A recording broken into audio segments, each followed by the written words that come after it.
na yun yung konteksto niya sa ngayon, but also during so-called peacetime tulad ngayon. So hiwalay po yun, pero importante din. And then dito sa usapin ni Lee Duan Wang, I don't think na kailangan naman namin maghain ng bagong panukalang batas para hindi maulit yung sitwasyong iyan. Patuloy lang dapat kami sa Kongreso mag-exercise ng due diligence, at kapag sa aming pananaliksik may nakita kaming red flags or lalo na maraming red flags, ay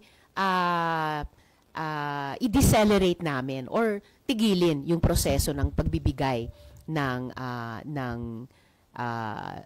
citizenship sa ganyang kaduda-dudang klaseng tao. Outside the Congress, mabuti may proseso pa ng veto na in this case, in-appreciate ko, in-exercise ng executive ni Presidente. And actually sa lahat naman ng mga naunang citizenship bills, actually sumuporta ako kasi regular naman no? So sana, wag naman sana, pero kung magkaroon pa ng isang kaduda-dudang citizenship bill, ay hindi na kailanganin yung action ng executive. Mapigilan na namin dito pa lang sa Kongreso. Ma'am, considering yung mga challenges at mga developments globally, ano sa tingin niyo ang dapat maging priority ng Senate sa 20th Congress?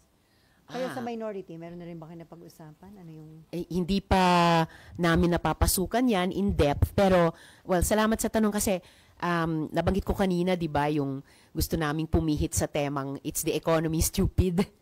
Talagang nitong huli, nawindang yung buong mundo, pati bansa natin, pati rehiyon ng ASEAN, sa mga tariffs, bagamat sinuspinde at bahagyang inatras ng Estados Unidos. So I think that presents challenges not just to us nationally, itatanong ko pa nga sa executive sana noon, ano bang plano nyo dyan? Kasi nagsisimula na rin kaming magbuo ng mga legislative proposals kaugnay ng ating tariff system dito sa Pilipinas. But I think yung recent trauma na yan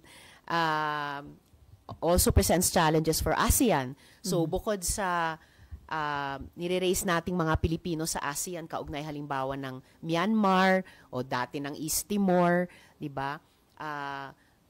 At saka tungkol sa West Philippine Sea at South China Sea, meron din bang regional economic, specifically tariffs response na pwedeng pag-usapan ng mga ASEAN countries? Kahit magkakompetensya din naman tayo sa usapin ng ekonomiya at saka sa tariffs, is there any area of cooperation possible, whether as a regional formation o dun sa sinasabing mga mini-laterals between two countries at a time within the ASEAN?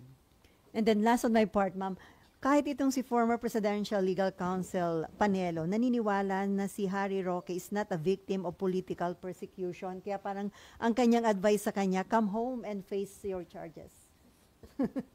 O yun na nga, come home na daw. Yun na lang din ang inyo. Ewan ko sa kanila. Pero once in a rare while, sumasang-ayon ako sa sinasabi ni Panelo. So, dapat umuwi na si Attorney Roque. Ha? Pero, umayon kay Panelo. Okay, no more? Ay, meron pa, habol pa? Okay, yeah. Ma'am, nasabi nyo kasi yung economic cooperation siguro. Do you think, and is it high time for you, for instance, to file a proposal or anything of that sort for an ASEAN single currency? Do you think it's high time? Oh, di ko pa naisip yan.